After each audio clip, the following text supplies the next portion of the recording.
we're going to talk a little bit about me, obviously. Me. We're always talking about me, aren't we?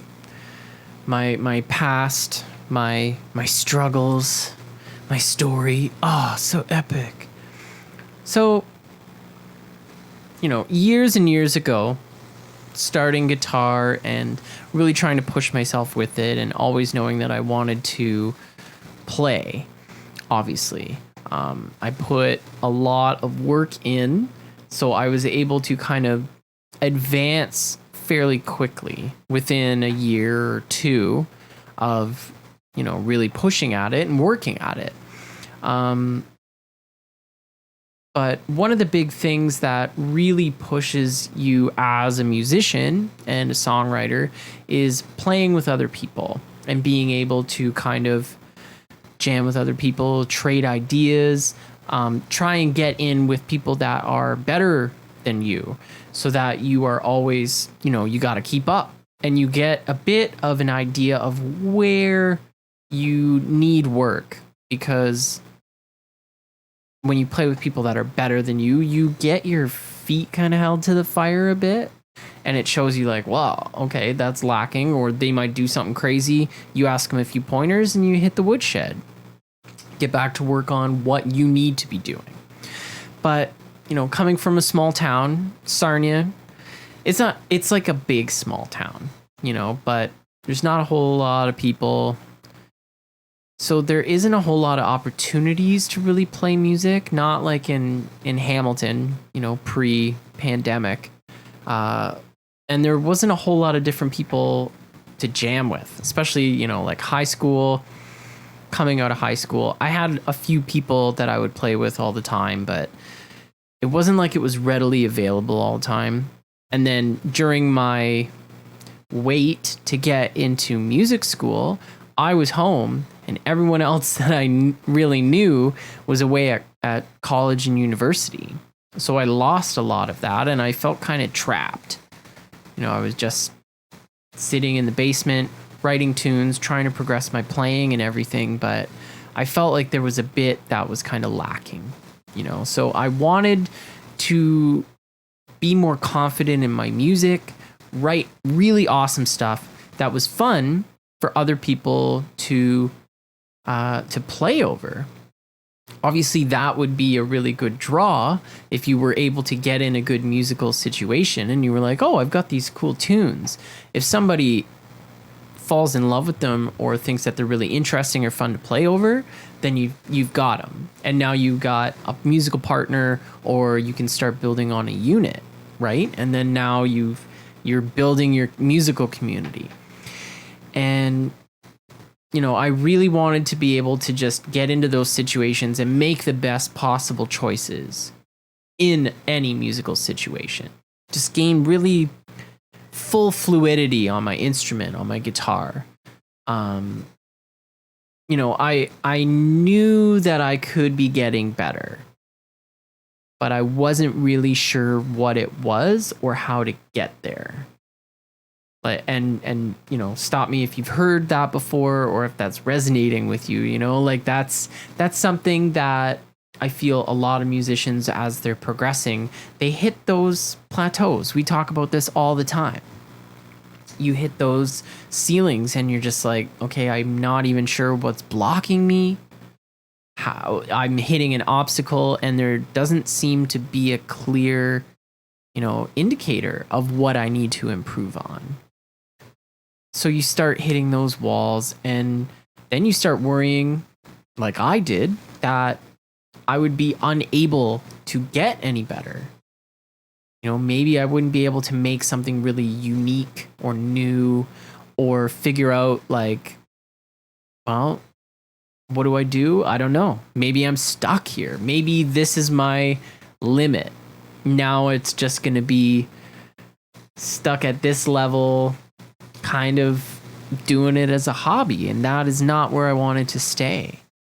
So I got in a bit of despair, really, about how big a gap there was between my own playing and the choices that I could freely make while in a musical situation, and the music that I was listening to, the music I was studying, the music that I loved and was trying to figure out. There was just such a huge, obviously a gap. I said that already. Obviously my words are failing me. I'm a little tired. But you listen to music and you start learning about new music and you're like, whoa. There's that inspiration that comes, but there's also that existential dread that kind of comes with it, where you're like, I don't even know where to start. What is this that's happening to my ears?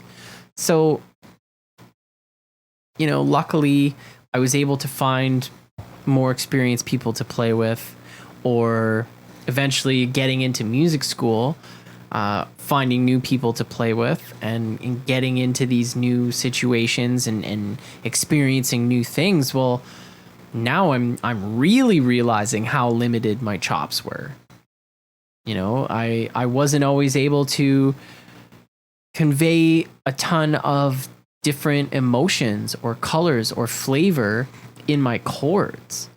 I felt like I spent a lot of time focusing on certain things, and I started realizing that I wasn't really expanding my color palette, I guess you could say.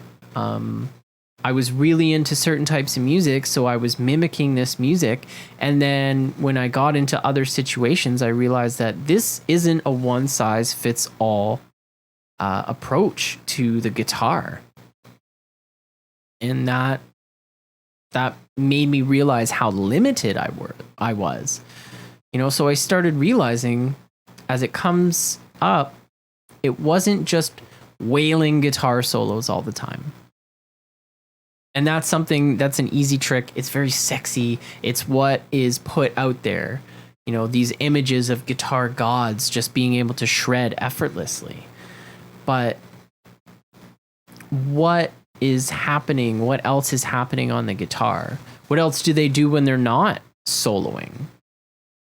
Like, you may be surprised to find out that most guitar players that are like up there, you consider so technically proficient, you ask them, like, how do you get good at soloing? You become a really good rhythm guitar player.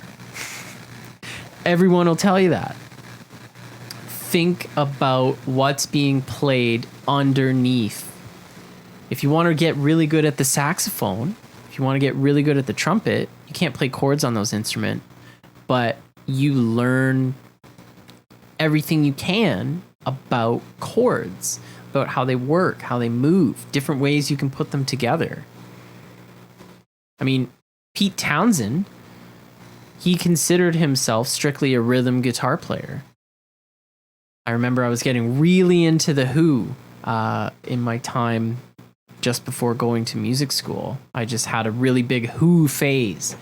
And yeah, he considered himself a rhythm guitar player. And I'm thinking, like, he's the only guitarist in the band.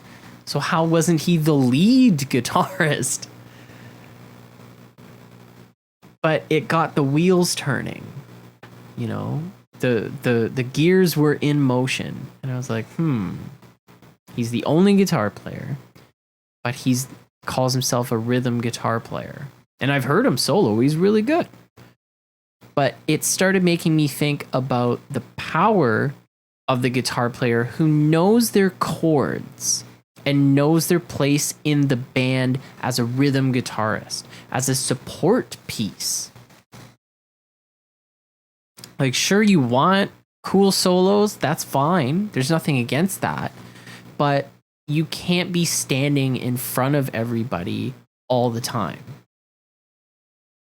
There's a time and a place for that. That's fine. But when it comes to songwriting, when it comes to playing with other people, you can't always just tell them, okay, you stand directly behind me and I'm just going to wail crazy wah licks, soloing, all kinds of stupid shredding, and you just support me. Like, not everybody's super cool with with doing that. Not everybody wants to be your doormat. It's a lot easier to get into different musical situations when you can give them a boost. You know how to support the band, other people, when they get a turn. People like getting that leg up. It's as much, it works in friendship and social situations. It works in music as well. How can you bring something to the table that isn't just look at me, look at me? So the idea of rhythm and harmony and chords and stuff on the guitar, they started to become more apparently important. And I already knew they were pretty important, but it was like, okay, I gotta learn my shit now. So it was time to learn as much as I could about all the different types of chords, all the ways to play them, what I could add, when to do it, as I possibly could. I started working out different shapes to play on the guitar. I started experimenting with chords and chord movement, trying to play leads and melodies with chords. Like, this was something that really started coming a lot more in focus as I was getting into the live album, Dave Matthews and Tim Reynolds, live at Luther College. Two incredible guitar players. And one is more of a rhythm player and one is more of a solo player, but how they're both approaching the guitar is very both. The rhythm is the harmony, the rhythm was the melody, but the melody was also like the harmony. Like, it was very interchangeable. And learning these things, like, I got a book that was all the different guitar parts and everything, and I just start lifting it from these books, and it just changed the way that I was looking at the guitar. I was like, these guys are playing the guitar like a piano, like that fluidly. There was such a disconnect between me and my instrument. I was stuck kind of thinking about it one way, and this was an entirely new way to go about it. So as I started learning all of these things and trying to pick things out from it and try and use them in different situations, I started realizing, like, the problem here is there's so damn much of this. There are so many different types of chords. There's all this, there's that. And I was clueless about how to really use them. There were so many resources out there that seemed comprehensive, but they were really disorganized and they were hard to use. And, I'm trying to use these things and I'm clueless about them. And I was completely misunderstanding a lot about context. And some songs, experimenting with things, they sounded kind of cool. And a lot was just really awful. It wasn't really, coming together in a way that sounded like I knew what I was talking about with my music. So there was a lot of trial and error. A lot of exploring how I can use harmony in different ways on the guitar. And coming out on the other side of that, I don't play weak chords. I don't play random crap that doesn't fit with the rest of the song because I know what notes are in my chords. And that makes a huge difference. Being able to put your hand down on the fretboard and pick a note and know all of the choices that are around it. So in that kind of way, you can really play along with anyone in any situation. I can competently accompany myself. I can expand my solos when I play them because it's not just, okay, here's a pentatonic pattern and I'll just rip around this a little bit. Because you can start to complement yourself with it and you can start to think about using different notes and thinking about different chords and what would be in those chords while you're soloing. So it's like kind of implying a certain chord and a certain sound with your playing.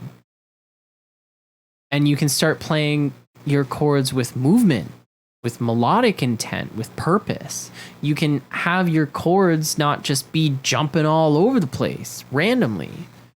Now you can start to think about, okay, well, if I use this and make an inversion of this, it's smoother leading and it sounds kind of, more in the background. So I'm more supportive. Like, there's so many different facets of how you can just use this as a benefit when you're playing and when you're writing.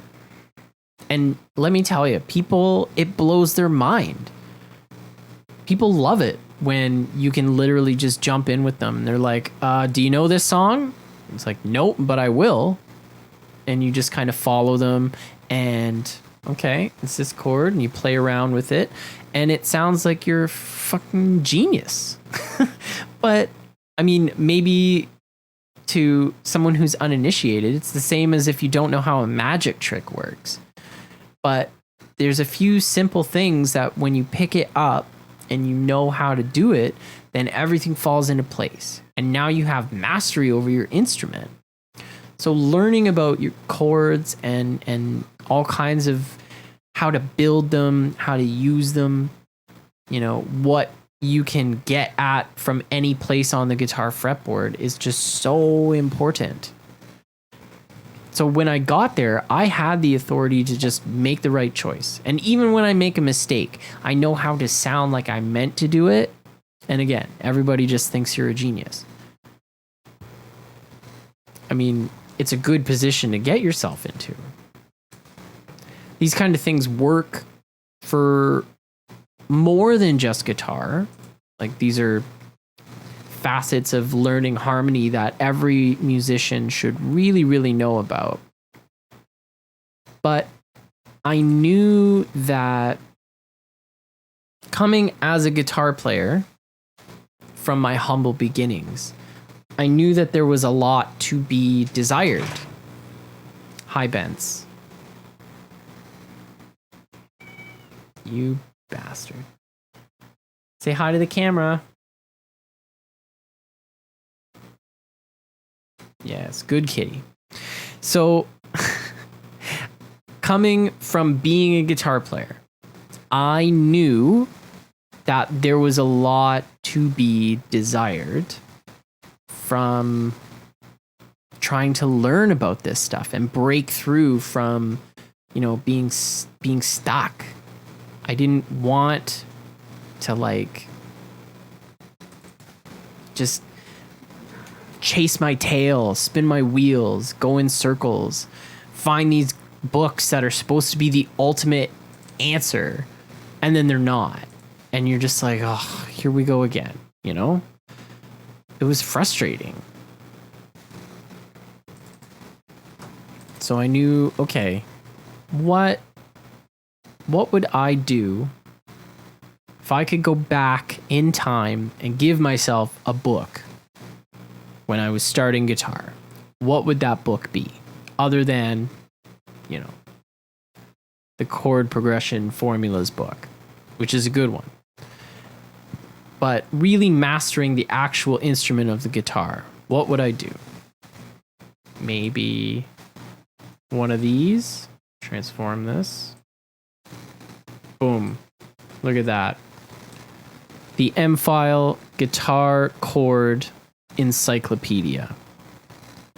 I've been working on this bad boy for almost a year now. And what we're going to put in this thing, it's going to take you from the basics of building chords, talking about the different intervals that go into them, what types of chords there are, how to use them, and then we get into the actual resource, the meat and potatoes of the book, which is all kinds of pictures and chord resources for every type of chord, every type of chord shape in each type of position. It's based off the caged system, open chords. Everybody knows open chords. That's some of the first things that you learn on the guitar. So we use that as like a starting point. So each type of chord shape, C, A, G, E, D, then we run through every type of chord that you can get in that position. We do go through inversions, we go through everything. So what we want you to be able to do is you can flip through this book one page at a time and start running through all these different chord shapes and trying to improve and get better and just figure out what's going on. We also want you to be able to, like I'm learning this song. It says like E minor 9. Well, you can look up minor 9 chords and you can find all these different ways to play it. So you can move that E minor 9 chord all over the fretboard if you want.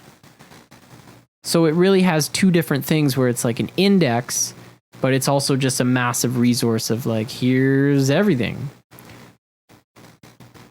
We want to make it as easy as possible for someone who is learning to really, progress and learn more. Sometimes you get to that certain point and you hit that ceiling. It's about taking the obstacles out of your path for you. Like the best thing I can do is bring a student to the point where they don't need me anymore. That's really the purpose of this company, MFile.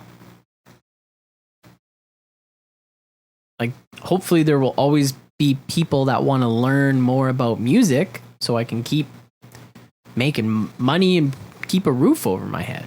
That's nice. But the actual goal, the mission, the purpose of this is to not keep you stuck. We want to get you to where you want to be and beyond where you ever thought you could be. Faster. Every time. We want to get better. We want to know exactly what things to take out of your way. So, as a guitar player, having a solid book that's actually like well laid out and explains how to use the chords, how to build them, like not just some pictures and leave some things out. And,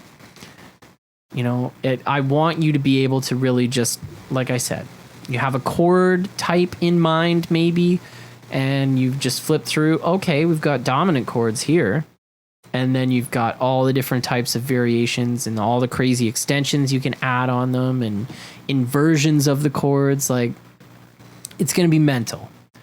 So we are gearing up to launch this book October 12th. Mark that shit on your calendars. I'm going to be going crazy trying to finish everything and get all my ducks in a row and get a website up and running so you can buy this book. But we are going to start pushing hard to get you guys pumped and excited about this book coming out. So you want this book? You can get this book. You got a friend you think would really like this book? Maybe a birthday or Christmas present? Or maybe you're thinking, you know what? I don't want to be alone on this musical journey, so I'll get one, and I'll get one for my friend. I mean, I'll be happy because that's 2 sales in one, but you'll be happy because you have someone that you can now go on this learning journey with. You don't have to, struggle alone. And being able to bounce ideas off each other and be like, oh man, page 183, I saw this awesome chord shape. Let's try to use it in a song. I mean, the possibilities are endless. And I'm super excited that this is finally coming to fruition because it's been a lot of work, somewhat sporadic because I've had to, take breaks on it and focus on other things within the business, which is another thing that just, it makes me mad that I'm the only guy right now.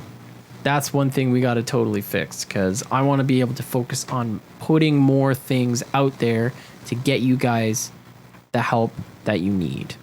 So October 12th, Guitar Chord Encyclopedia from MFile will hit the airwaves, and we'll start shipping those bad boys out. Hopefully next week, maybe we can get like a pre-sales page and start getting a little bit of a contest going. Again, I've been kind of a mutt recently, just really burned out. So I'm not up to date as I want to be, but that's life. If you want to learn more about any of the topics discussed on today's episode, or if you'd like to expand your horizons so you can make the most amount of impact with your music, please be sure to check us out at mfile.ca.